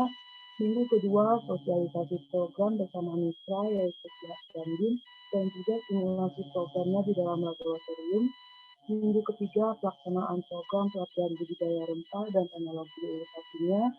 Minggu keempat monesin dan juga luaran dari program pengasinnya. Untuk sosialisasi program pengabdian masyarakat ini, kami sudah bertemu langsung dengan mitra yaitu Dandim 0510 Tiga Raksa. Adapun dari diskusi ini, mereka mempunyai dua komunitas petani binaan. Pertama di Desa Teluk Naga yang lokasinya kurang lebih 3-4 jam dari kampus BSD. Yang kedua, komunitas petani biotani yang berlokasi di Desa Sodong kurang lebih 1,5 jam dari kampus BSD. Nah, ini yang lebih dekat lokasinya dari kampus BSD, yaitu kelompok biotani. Kondisinya ini, komunitas ini kurang lebih baru 2 tahunan di bawah binaan Dandim. Anggotanya masih sedikit, kurang lebih 30-an petani yang umumnya berdomisili di Banten dan sekitarnya. Dan semuanya petaninya itu berjenis kelamin pria. Lahan yang dimanfaatkan itu juga masih sedikit, kurang lebih 5 hektar, dengan tanaman utamanya itu palawija dan juga rempah. Adapun rempah yang difokuskan dalam komunitas tani ini diantaranya cabai, jahe merah, dan juga serai merah. Selain itu, komunitas petani ini juga ternyata sudah menguasai teknik penyulingan minyak atsiri dari bahan rempah serai wangi. Tapi menurut mereka, masalahnya agak susah, sehingga sudah 1 tahun terakhir ini kegiatan itu tidak dilanjutkan. Nah, ini beberapa sampling dari budidaya rempah yang kami perhatikan dan kami bantu untuk konselingnya. Di antaranya itu adalah budidaya cabai organik. Jadi mereka itu berfilosofi untuk menghasilkan produk tanaman apakah palawija ataupun rempah dalam konteks organik, jadi yang lebih sehat gitu ya. Cuma memang ada beberapa problem yang didapati oleh tim komunitas petani ini. Di antaranya harga yang tidak konsisten, tapi untungnya sekarang ini cabai masih mahal-mahalnya gitu ya. Kondisi lahan relatif kering, terus mereka juga tidak memahami tentang penggunaan pupuk dan unsur hara lainnya. Selain itu, distributor juga relatif agak jauh. Mereka saat ini baru mendapatkan distributor di Hypermart BSD. dan juga konsistensi produk cabai panennya juga berbeda-beda setiap kali masa panen. Nah, yang kedua itu yang sedang kita lakukan adalah untuk budidaya jahe merah organik. Ini juga sama kurang lebih problemnya. Jadi kondisi tanahnya itu memang relatif agak kering, sehingga perlu diantisipasi dengan penggunaan pupuk ataupun hara lainnya yang baik, termasuk misalnya penggunaan bioenzim. Nah, selain itu, jahe merah ini masa panennya itu sama seperti ibu hamil, jadi kurang lebih 9 bulan. Sehingga ketika program ini sedang berlangsung, kita tuh masih dalam tahap penggemburan tanah. Jadi masih usaha untuk menyuburkan tanahnya dulu dengan berbagai macam pupuk dan unsur hara. Dan problem lainnya itu ukuran jahe panennya itu sering tidak seragam. Padahal mereka tuh berharapnya sesuai dengan keinginan dari pemasok ataupun dari distributor atau penampungnya itu yaitu sudah muncul bahwa per pieces jahe merah itu beratnya harus mencapai 1 kilo. Jadi itu salah satu yang menjadi PR bagi kami di tim peneliti, tim pengemasnya SPB untuk mengatasi kasus ini. Nah, untuk budidaya jahe merah itu sendiri, memang saat ini kami masih menyuplai benihnya itu dari e-commerce. Jadi kita juga belum mempunyai bibit jahe merah unggul produk sendiri. Memang saat ini yang kami tawarkan kepada mereka itu solusinya adalah sebagai berikut. Jadi pertama itu kami juga sedang menggalakkan penelitian kultur jaringan jahe di Biotek Atmajaya. Jadi saat ini ada 2 varian jahe yang sedang diuji, jahe merah dan hitam. Dan itu kita juga sedang melakukan penelitian hilirisasi produk berbasis jahe ini. Salah satunya itu adalah ada tim mahasiswa riset yang sedang membuat produk balsam stick jahe dari 3 macam jahe varian kuning atau jahe gajah, jahe merah, dan jahe hitam. Nah, untuk aktivitas program yang kami lakukan di komunitas petani ini, kita melakukan dalam bentuk selama 2 arah dan forum diskusi bersama pihak Dandim dan petani binaannya. Di mana untuk monitoring budidaya jahe ini, kita juga berkomitmen untuk melakukannya itu mulai bulan ke-0 sampai bulan ke-9 dengan monitoring tiap triwulan. Jadi memang pada saat program ini berlangsung, mereka tuh sama sekali belum mempunyai koleksi dari tanaman jahe yang bisa kami amati. Jadi hanya ada budidaya tanaman cabai yang sudah berumur kurang lebih 2 bulanan. Nah, untuk alternatif solusi panennya, kita juga menyarankan kalau selama ini mereka selalu menjualnya dalam bentuk mentahan, jadi raw material jahe gitu yang di support tidak muncul gitu. Kami juga menyarankan apakah bisa menggalakkan untuk teknik hilirisasi, salah satunya itu misalnya untuk membuat berbagai produk personal care. Nah, untuk alternatif solusi bibit unggul seperti yang mereka inginkan, 1 pieces jahe itu berbobot 1 kilo, kita berkomitmen untuk membuatnya dan melakukannya itu dalam bentuk riset kultur jaringan jahe merah itu sendiri di dalam lab. Jadi nanti kalau berhasil, kami akan memberikan bibit yang kita peroleh itu untuk uji coba di lahan mereka. Nah, untuk workshop hilirisasi produk personal care-nya, karena tempatnya itu betul-betul seperti lahan kosong seperti itu dan tidak ada sama sekali bangunan semi permanen di mana kami bisa menjalankan workshop gitu ya. Dan satu lagi alasannya, hampir semua komunitas petaninya itu berjenis kelamin pria, sehingga mereka kurang tertarik untuk mengikuti workshop ini. Oleh karena itu, salah satu yang kami antisipasi adalah kami membuat beberapa produk personal care ini di dalam laboratorium. Awalnya itu untuk simulasi, tapi akhirnya produk ini yang kita bagikan sambil memberikan info bahwa produk ini dibuat dari ingredient minyak asiri rempah. Gitu. Nah, cuma yang menjadi pemikiran kami adalah karena salah satu output dari luaran pengemas ini adalah artikel jurnal pengabdian masyarakat dan juga kami ada menjanjikan 1 paten sederhana, maka mungkin yang perlu kami lakukan adalah perlu menambah sejumlah parameter uji pada produk personal care ini. Di antaranya itu apakah uji profiling dan karakterisasi, uji efikasi, ataupun uji sensoris. Cuma karena masa ini adalah masa liburan, jadi kemungkinan ini akan diuji dengan lab testing. Nah, selanjutnya ini tambahan, semoga waktunya masih ada. Kami juga diajak berkunjung untuk komunitas tani yang lainnya, yaitu Podomoro di Desa Teluk Naga, Tangerang. Ini dilakukan pada malam Natal. Ini juga sama, baru berdiri kurang lebih 2 tahunan, cuma yang uniknya adalah komunitas ini beranggotakan cukup besar, ada 200-an petani, dan lahannya sangat luas, kurang lebih 300 hektar.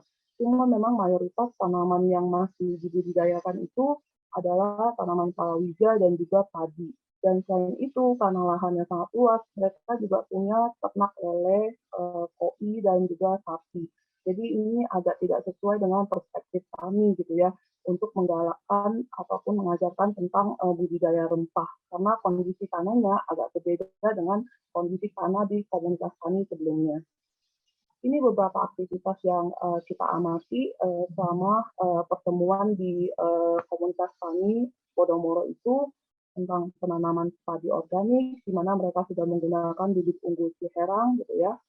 Terus tentang beberapa produk tanaman tumpang sari, karena komunitas petaninya itu menganut sistem bagi hasil dan upah harian.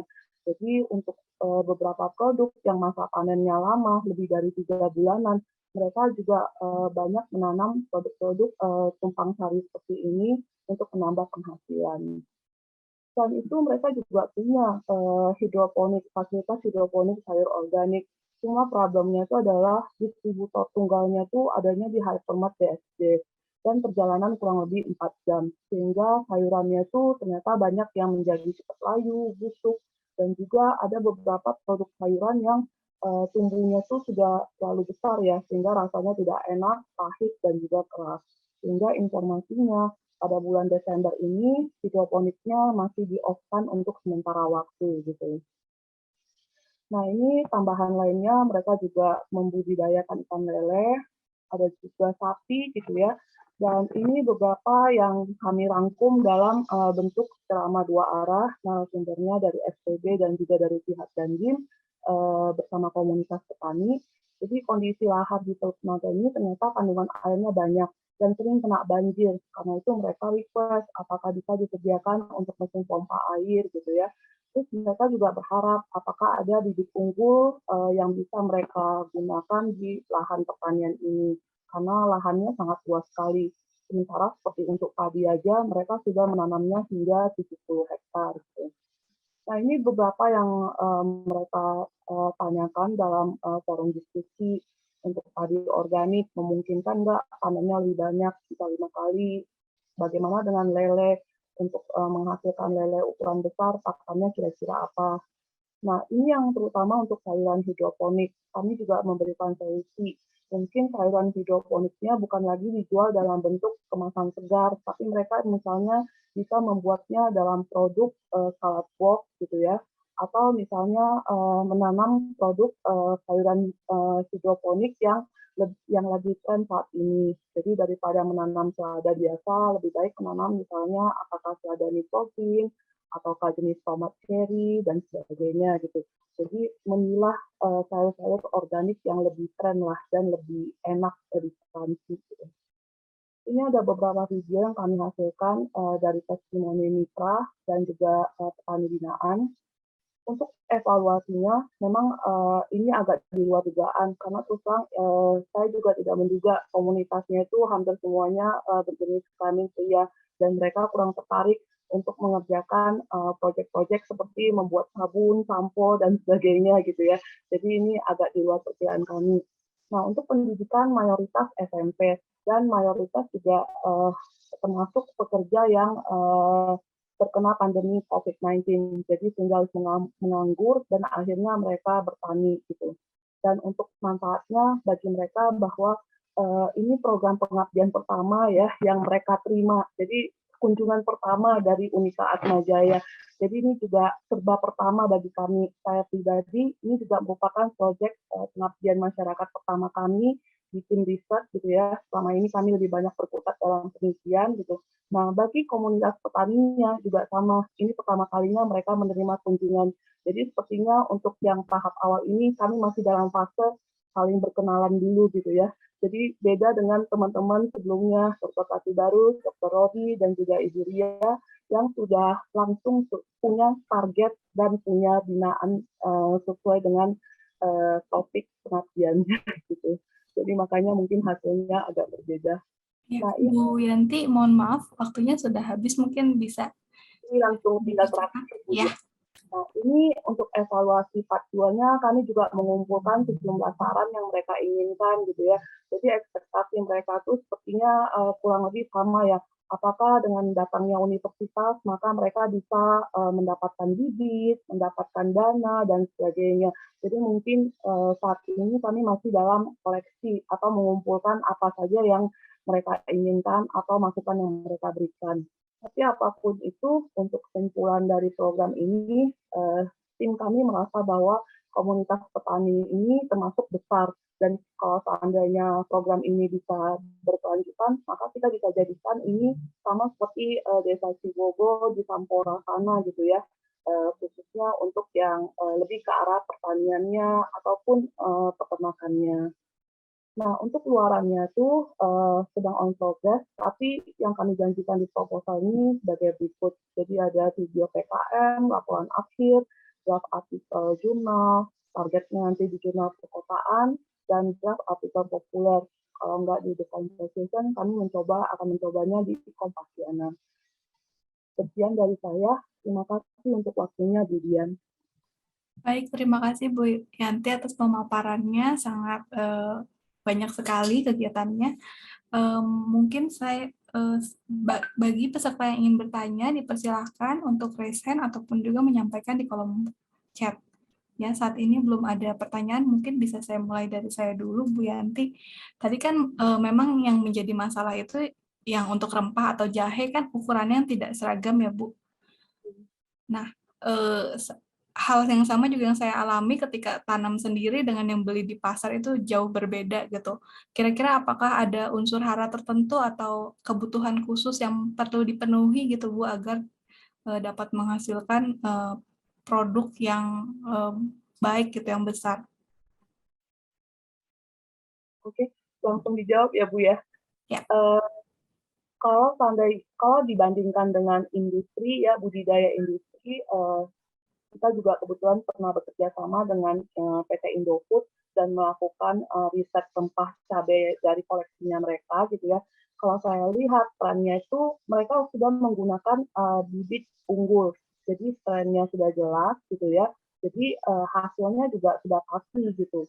Contohnya misalnya kayak koleksi cabai mereka itu kita bisa profiling kurang lebih untuk strain yang sama, pasti konten capsaicin-nya, misalnya dalam cabai kan capsaicin ya Bu ya, konten capsaicin-nya tuh kurang lebih seragam, walaupun misalnya ditanam di lokasi yang berbeda, tapi perbedaan untuk konten capsaicin-nya tuh tidak signifikan. Jadi mungkin ini yang agak berbeda dengan jahe merah gitu ya.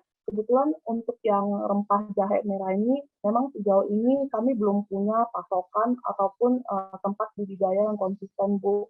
Jadi selama ini memang kita hanya beli di pasar gitu ya, ataupun membeli bibitnya juga dari Tokopedia gitu Bu. Ya, tapi yang menjadi tantangan adalah bahwa pabrikan jamu seperti sudah muncul, mereka mencaratkan kalau seandainya mau menjadi salah satu pemasok untuk ingredient atau herbalnya mereka gitu ya. Syaratnya tuh jahe merahnya tuh harus berukuran 1 pieces 1 kilogram. Jadi ini mungkin bisa menjadi tantangan juga bagi kita, terutama teman-teman yang melakukan riset di bidang budidaya kultur jaringan tumbuhan gitu ya.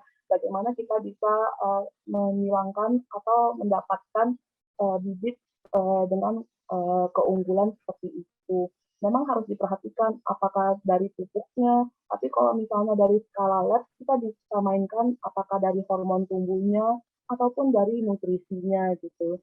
Sebenarnya di dalam video testimoni dari pihak Dandim dan komunitas petani, mereka juga menanyakan itu, kenapa hasil kami ini nggak bagus ya gitu. Padahal kita sudah mengupayakan kalau organik itu harusnya bisa bagus, tapi ternyata hasil kita tuh nggak jauh beda dengan yang dijual di pasar. Jadi mereka bertanya, apakah ada ilmu nutrisinya terkait dengan budidaya rempah ataupun budidaya tanaman lainnya yang sedang mereka kembangkan gitu.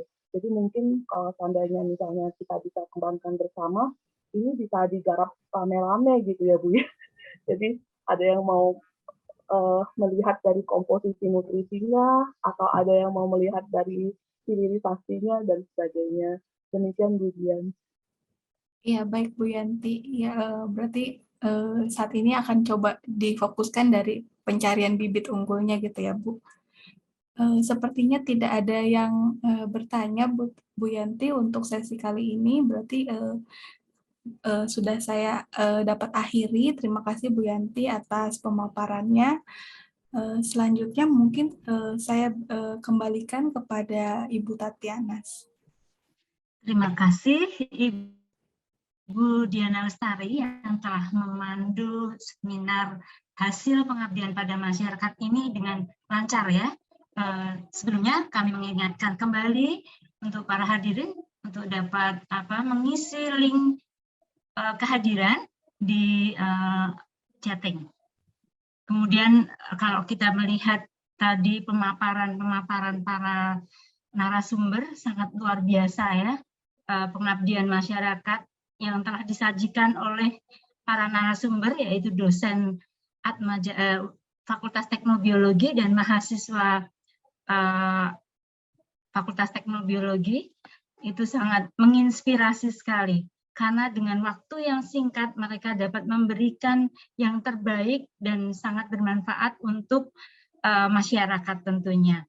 Nah, tugas dari dosen ini salah satunya yaitu pengabdian pada masyarakat untuk melaksanakan Tridharma perguruan tinggi, tetapi para dosen FTB tidak hanya sekedar melakukan sebagai kewajiban saja, tetapi dengan hati mereka ingin memajukan masyarakat ya. Kemudian kita berharap ini benar-benar dapat memajukan dan atmosfer ini sangat memberi atmosfer yang positif di Atmajaya.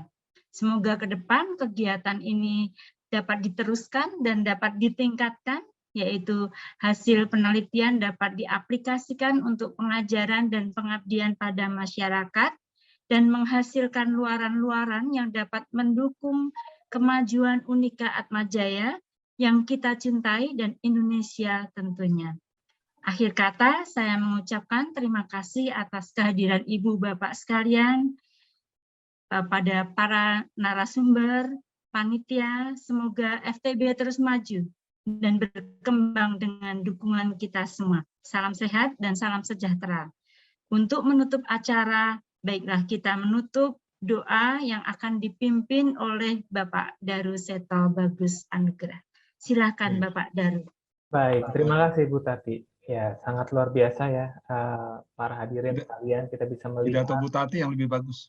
Oh iya, betul Pak. Bagus sekali pidatonya. Baik, terima kasih. Bu Tati juga menutup dengan sangat baik ya untuk kegiatan hari ini, dan kita bisa melihat Bapak dan Ibu narasumber ini merelakan waktu, tenaga, dan pemikirannya di tengah kesibukan, dan memang saat ini memang kita berada di waktu libur ya, Natal dan Tahun Baru, yang seharusnya berkumpul bersama keluarga, tapi Bapak dan Ibu dosen ini malah menjadi saluran berkat buat masyarakat sekitar gitu ya. Semoga hasil pengabdiannya dapat diselesaikan semuanya hingga tuntas sampai ke laporan akhir. Seperti itu ya Bapak Ibu sekalian. Dan mari kita tutup acara ini dengan doa bersama. Selamat sore Bapak, mengucap syukur Engkau telah memimpin kegiatan ini dari awal hingga akhir tanpa kurang suatu apapun Bapak. Mungkin banyak sekali ada beberapa kesalahan ataupun error yang terjadi pada sistem. Kami mengucap syukur Engkau telah mengcover semuanya dan kegiatan ini dapat berjalan dengan baik. Biarlah seluruh kegiatan yang telah dilakukan oleh para narasumber hari ini dapat menjadi buah yang baik, bukan hanya untuk para masyarakat, tapi juga bagi kami di sini, para peserta yang mendengarkan hasil dari para narasumber ini. Biarlah hasil dari narasumber ini dapat menjadi berkat yang menginspirasi kami, Bapak, untuk dapat menjadi saluran berkat di tempat yang lainnya. Inilah doa dan permohonan kami ya Bapak, kami ingin kembali ke tempat kami masing-masing dan kami ingin melakukan aktivitas kami, jaga dan lindungilah kami Bapak, supaya kami tidak kekurangan suatu apapun saat kami melakukan aktivitas kami selanjutnya ya Bapak. Inilah doa dan permohonan kami, hanya dalam nama Yesus kami berdoa dan mengucap syukur. Haleluya. Amin. Ya. Akhir kata kami mengucapkan terima kasih kepada narasumber, Ibu Rianita, Ibu Tati Barus, Pak Rory, Ibu Yanti yang telah mempersiapkan seluruh program pengabdian dan materi presentasi yang sangat luar biasa, dan kami juga mengucapkan terima kasih kepada segenap panitia, mahasiswa yang sangat membantu setiap prosesnya. Di sini ada Revelo, Grady, Renata, Fasya, dan Sonia, dan kami juga mengucapkan terima kasih kepada Bu Tati Anas sebagai MC dan Bu Diana Lestari sebagai moderator. Dan kami juga mengucapkan terima kasih kepada segenap Sivitas Akademika Fakultas Teknobiologi yang memberikan dukungan sehingga acara ini dapat berjalan dengan baik. Dan kami juga mengucapkan terima kasih kepada para peserta yang telah hadir, mendengarkan, dan memberikan pertanyaan-pertanyaan yang sangat luar biasa kepada para narasumber pada sesi hari ini. Dan tidak ada gading yang tidak retak. Saya minta maaf jika ada kekurangan dan dari persiapan hingga pelaksanaan acara ini. Saya tutup kegiatan hari ini. Semoga acara hari ini dapat menginspirasi Bapak, Ibu, dan teman-teman mahasiswa. Selamat beraktivitas kembali. Tetap